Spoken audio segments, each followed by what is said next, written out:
Hi friends, ಇವತ್ತೊಂದು product review ಮಾಡ್ತಾ ಇದ್ದೀನಿ. ಸೊ ನೀವೇನಾದರೂ ಇಡ್ಲಿ ಪಾತ್ರೆ ತೊಗೊಳ್ಳುವ ಪ್ಲ್ಯಾನಿನಲ್ಲಿದ್ದರೆ ಸ್ವಲ್ಪ ಹೋಲ್ಡಲ್ಲಿಡಿ. ಈ ವಿಡಿಯೋ ನೋಡಿ ನೀವು ಯಾವ ಥರ ತೊಗೋಬೋದು ಅಂತ ಒಂದು ಐಡಿಯಾ ಬರುತ್ತೆ. ಇದನ್ನು ನಾನು ಒಂದು ಲೋಕಲ್ ಮಾರ್ಕೆಟಲ್ಲೇ ತೊಗೊಂಡಿದ್ದೀನಿ, ಆನ್ಲೈನಲ್ಲೂ ಕೂಡ ಪರ್ಚೇಸ್ ಮಾಡ್ಬೋದು. Dolphin kitchenware induction base multi kadai ಅಂತೇಳಿ. ಸೊ ಇದು ಮಲ್ಟಿಪರ್ಪಸ್ ಯೂಸ್ ಮಾಡ್ಬೋದು. ಸೊ ಯಾವ ಥರ ಯೂಸ್ ಮಾಡ್ಬೋದು ಏನು ಅಂತ ಫುಲ್ ಪ್ರಾಡಕ್ಟ್ ನಿಮ್ಮದು ರಿವ್ಯೂ ಕೊಡ್ತೀನಿ. ಈ ವಿಡಿಯೋ ಕೊನೆ ತನಕ ನೋಡಿ ಹೇಗಿದೆ ಪ್ರಾಡಕ್ಟ್ ಅಂತ ಕಮೆಂಟ್ ಬಾಕ್ಸಲ್ಲಿ ನೀವು ಕೂಡ ಮೆನ್ಷನ್ ಮಾಡ್ಬೋದು.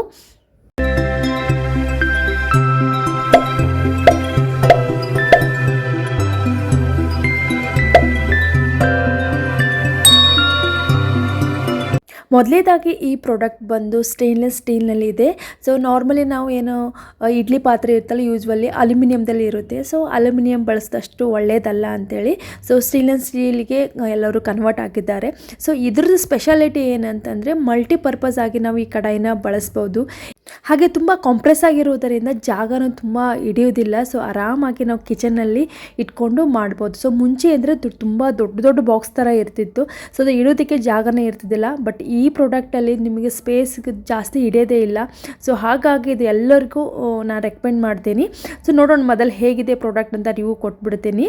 ಸೊ ಮೇಲಿನ ಡಕ್ಕನ್ ಬಂದು ಕಡಾಯಿದು ಅದನ್ನು ಸೊ ಸ್ಟೇನ್ಲೆಸ್ ಸ್ಟೀಲ್ ಇರುವುದರಿಂದ ಸೊ ಹೆದರುವಂಥ ಅವಶ್ಯಕತೆ ಇಲ್ಲ. ಹಾಗೆ ತುಂಬ ದಪ್ಪವಾಗಿದೆ. ಸೊ ಹಾಗಾಗಿ ಬಳಕೆ ಕೂಡ ತುಂಬ ಚೆನ್ನಾಗಿ ಬರುತ್ತೆ ಅಂತ ಹೇಳ್ಬೋದು. ಇದರಲ್ಲಿ 6 ಪ್ಲೇಟ್ಸ್ ಕೊಟ್ಟಿದ್ದಾರೆ.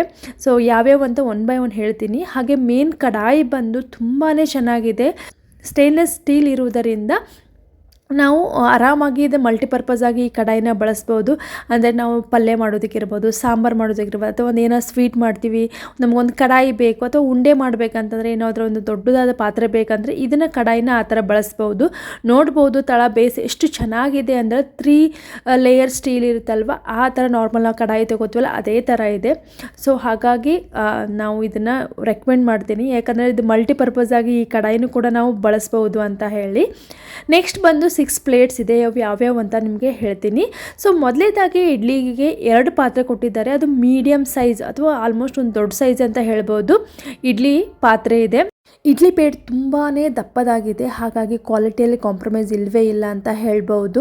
ಹಾಗೆ 3 ಹ್ಯಾಂಡಲ್ ಕೊಟ್ಟಿದ್ದಾರೆ. 3 ಹ್ಯಾಂಡಲ್ಸ್ ಇರುವುದರಿಂದ ಸೊ ಈಸಿಯಾಗಿ ನಾವು ಕಡಾಯಿಯಲ್ಲಿ ಇಡ್ಬೋದು.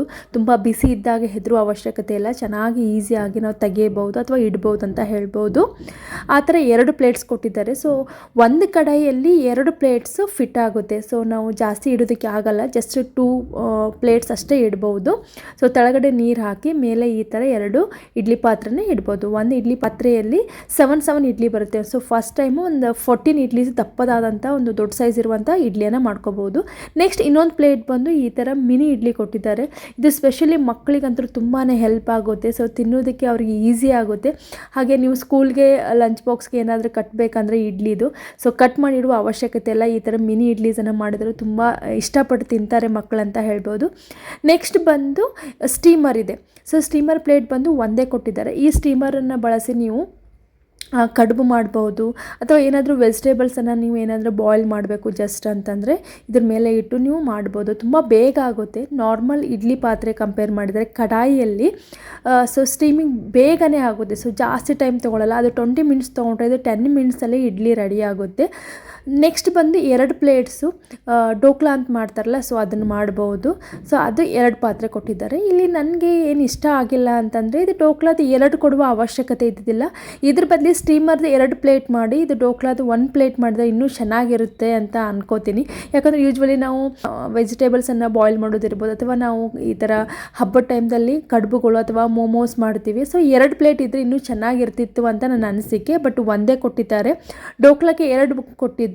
ಸೊ 2 ಬದಲು ಒಂದೇ ಕೊಟ್ಟು ಸೊ 2 ಸ್ಟೀಮರ್ ಮಾಡಿದರೆ ಚೆನ್ನಾಗಿರ್ತಿತ್ತು ಪ್ರಾಡಕ್ಟ್ ಅಂತ ನನ್ನ ಅನಿಸಿಕೆ. ಅದರ್ವೈಸ್ ಕ್ವಾಲಿಟಿಯಲ್ಲಿ ಸೂಪರ್ ಆಗಿದೆ. ಸೊ ನಾನು ಹೈಲಿ ರೆಕಮೆಂಡ್ ಮಾಡ್ತೀನಿ. ಸೊ ಪ್ರಾಡಕ್ಟ್ ಅಂತೂ ತುಂಬ ಚೆನ್ನಾಗಿ ಬಂದಿದೆ. ಆಲ್ರೆಡಿ ನಾನು ಯೂಸ್ ಮಾಡಿದ್ದೀನಿ. ಇದರ ರೇಟ್ ಬಂದು 1200 ಇದೆ, ಅಂದರೆ 1200 ಇದೆ. ಸೊ ಇದು ಕಡಿಮೆ ರೇಟಲ್ಲೂ ಸಿಗ್ಬೋದು. ಸೊ ವೇರಿಯೇಷನ್ ಆಗ್ತಿರುತ್ತೆ ರೇಟ್ ಒಳಗೆ ಸ್ವಲ್ಪ. ಆನ್ಲೈನಲ್ಲೂ ಸಿಗುತ್ತೆ. ನಿಮ್ಗೆ ಲಿಂಕ್ ಕೂಡ ನಾನು ಕೊಡ್ತೀನಿ. ಸೊ ನೀವು ಚೆಕ್ ಮಾಡಿ ನೋಡ್ಬೋದು ಡಿಸ್ಕ್ರಿಪ್ಷನ್ ಬಾಕ್ಸಲ್ಲಿ.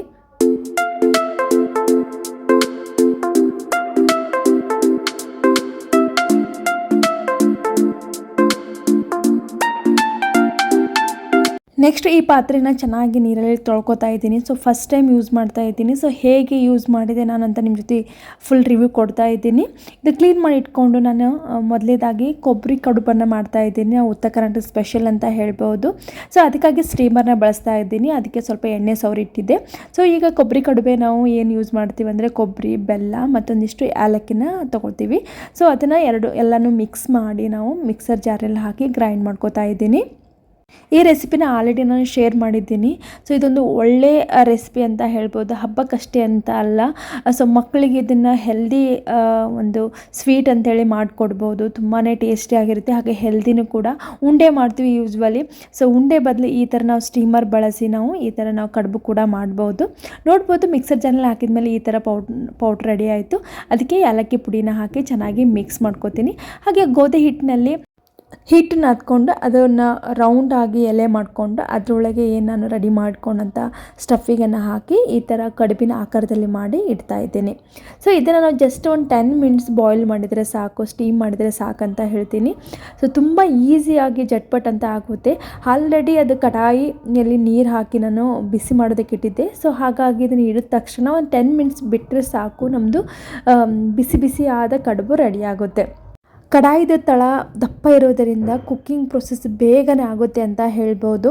ಸೊ ನೋಡ್ಬೋದು ತುಂಬ ಈಸಿಯಾಗಿ ಒಂದು 10 ಮಿನಿಟ್ಸಲ್ಲಿ ನಮ್ಮದು ಕಡುಬು ರೆಡಿ ಆಗುತ್ತೆ. ಇದ್ರ ಬದಲು ನೀವು ಏನಾದರೂ ವೆಜಿಟೇಬಲ್ಸನ್ನು ಇಟ್ಟು ಕಡೆ ಅದನ್ನು ಸ್ಟೀಮ್ ಮಾಡ್ಬೋದು.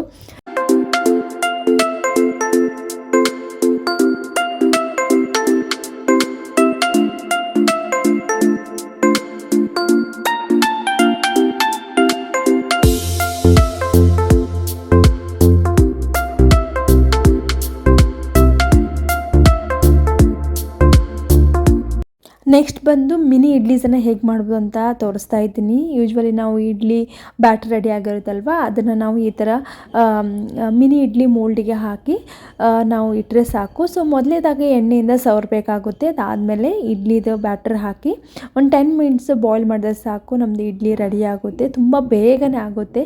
ಸೊ ಇಡ್ಲಿ ಪಾತ್ರೆ ಕಂಪೇರ್ ಮಾಡಿದರೆ ದೊಡ್ಡ ಸೈಜ್ದು ಈ ಕಡಾಯಿದಲ್ಲಿರುವಂಥ ಇಡ್ಲಿ ಪಾತ್ರೆ ತುಂಬ ಬೇಗನೆ ಸ್ಟೀಮ್ ಆಗುತ್ತೆ ಅಂತ ಹೇಳ್ಬೋದು. ತುಂಬ ಕಡಿಮೆ ಅಂದರೆ ಅರ್ಧ ಟೈಮಲ್ಲೇ ಅದು 20 ಮಿನಿಟ್ಸ್ ತೊಗೊಂಡಿದ್ದೆ, 10 ಮಿನಿಟ್ಸಲ್ಲೇ ನಮ್ಮ ಇಡ್ಲಿ ರೆಡಿ ಆಗುತ್ತೆ. ನನಗಂತೂ ವರ್ತ್ ಅಂತ ಅನ್ನಿಸ್ತು. ಸೊ ಬೆಳಗಿನ ಹರಿಬರಿ ಲೈಫ್ ಸ್ಟೈಲಲ್ಲಿ ಸೊ ನಮ್ಮದು ಇಡ್ಲಿ ಪಾತ್ರೆ ದೊಡ್ಡದಿದ್ರೆ ಟೈಮ್ ಭಾಳ ತಗೊಳುತ್ತೆ. ಸೊ ಈ ಥರ ಒಂದು ಕಡಾಯಿಯಲ್ಲಿ ನಾವು ಇಡ್ಲಿ ಮಾಡಿಕೊಂಡ್ರೆ ತುಂಬ ಬೇಗನೆ ಇಡ್ಲಿ ರೆಡಿ ಆಗುತ್ತೆ ಅಂತ ಹೇಳ್ಬೋದು. ಮೊದಲೇದಾಗಿ ಅದನ್ನು ಕಡಾಯಿಯಲ್ಲಿ ನೀರು ಹಾಕಿ ಚೆನ್ನಾಗಿ ಬಾಯ್ಲ್ ಮಾಡೋದಕ್ಕೆ ಇಟ್ಟರೆ ಅಂತ ಇನ್ನೂ ಬೇಗ ಆಗುತ್ತೆ ನಮ್ಮದು ಅಡುಗೆ ಅಂತ ಹೇಳ್ಬೋದು. ಸೊ ನೋಡ್ಬೋದು ಈ ಥರ ಒಳಗಡೆ ಪಾತ್ರೆ ಇಡೋದಕ್ಕೆ ನಮಗೆ ತುಂಬ ಈಸಿ ಇದೆ. 3 ಹ್ಯಾಂಡಲ್ಸ್ ಇರೋದರಿಂದ ಇಡೋದಕ್ಕೆ ತುಂಬ ಈಸಿ ಆಗಿದೆ. ಹಾಗೆ 10 ಮಿನಿಟ್ಸ್ ಬಿಟ್ಟರೆ ನಮ್ಮದು ಇಡ್ಲಿ ರೆಡಿ ಆಗುತ್ತೆ. ಸೊ ಇದನ್ನು ನಾನು ಹೈಲಿ ರೆಕಮೆಂಡ್ ಮಾಡುವ ರೀಸನ್ ಬಂದು ಮೇನಾಗಿ ಸ್ಟೇನ್ಲೆಸ್ ಸ್ಟೀಲ್ ಇದೆ, ಹಾಗೆ ಮತ್ತು ಕ್ವಾಲಿಟಿ ಕೂಡ ತುಂಬ ಹೈ ಕ್ಲಾಸಲ್ಲಿದೆ. ಸೊ ತುಂಬಾ ದಪ್ಪವಾಗಿರೋದರಿಂದ ತುಂಬ ದಿನಗಳವರೆಗೆ ಬಾಳಿಕೆ ಬರುತ್ತೆ. ಸೊ ಹಾಗಾಗಿ ಇದೊಂದು ಒಳ್ಳೆ ಪ್ರಾಡಕ್ಟ್ ಅಂತ ಹೇಳೋದಕ್ಕೆ ಇಷ್ಟಪಡ್ತೀನಿ. ಮುಂಚೆ ನಾನು ರೋಟಿ ಮೇಕರ್ದು ಒಂದು ಪ್ರಾಡಕ್ಟ್ ರಿವ್ಯೂ ಮಾಡಿದ್ದೆ, ಹಾಗೆ ಎಲೆಕ್ಟ್ರಿಕ್ ಕುಕ್ಕರ್ದ ಬಗ್ಗೆನೂ ಒಂದು ರಿವ್ಯೂ ಕೊಟ್ಟಿದ್ದೆ. ತುಂಬ ಚೆನ್ನಾಗಿ ರೆಸ್ಪಾನ್ಸ್ ಬಂದಿತ್ತು, ಅದಕ್ಕೆ ಥ್ಯಾಂಕ್ ಯು ಸೋ ಮಚ್. ಹೀಗೆ ನಿಮ್ಮ ಆಶೀರ್ವಾದ ನಮ್ಮ ಮೇಲೆ ಇರಲಿ ಅಂತ ಹೇಳೋದಕ್ಕೆ ಇಷ್ಟಪಡ್ತೀನಿ. ಹಾಗೆ ಈ ಪ್ರಾಡಕ್ಟು ತುಂಬ ಚೆನ್ನಾಗಿದೆ. ಹಾಗೆ ನಮ್ಮದು ಗ್ಯಾಸ್ ತುಂಬಾ ಕಡಿಮೆ ಟೈಮಲ್ಲಿ ಕಡಿಮೆ ಬಳಸಿ ನಾವು ಅಡುಗೆನ ಮಾಡ್ಬೋದು ಅಂತ ಹೇಳ್ಬೋದು. ಸೊ ಮಲ್ಟಿಪರ್ಪಸ್ ಆಗಿದೆ. ಸೊ ಹಾಗಾಗಿ ಈ ಪ್ರಾಡಕ್ಟನ್ನು ನಾನು ರೆಕಮೆಂಡ್ ಮಾಡ್ತೀನಿ. ನಿಮಗೆ ಈ ವಿಡಿಯೋ ಇಷ್ಟ ಆದರೆ ಲೈಕ್ ಮಾಡಿ, ಸಬ್ಸ್ಕ್ರೈಬ್ ಆಗಿ. ಮತ್ತೆ ಒಂದು ಹೊಸ ಪ್ರಾಡಕ್ಟ್ ಜೊತೆಗೆ ಹಾಗೂ ಹೊಸ ರೆಸಿಪಿ ಜೊತೆಗೆ ಸಿಗ್ತೀನಿ. Thank you for watching.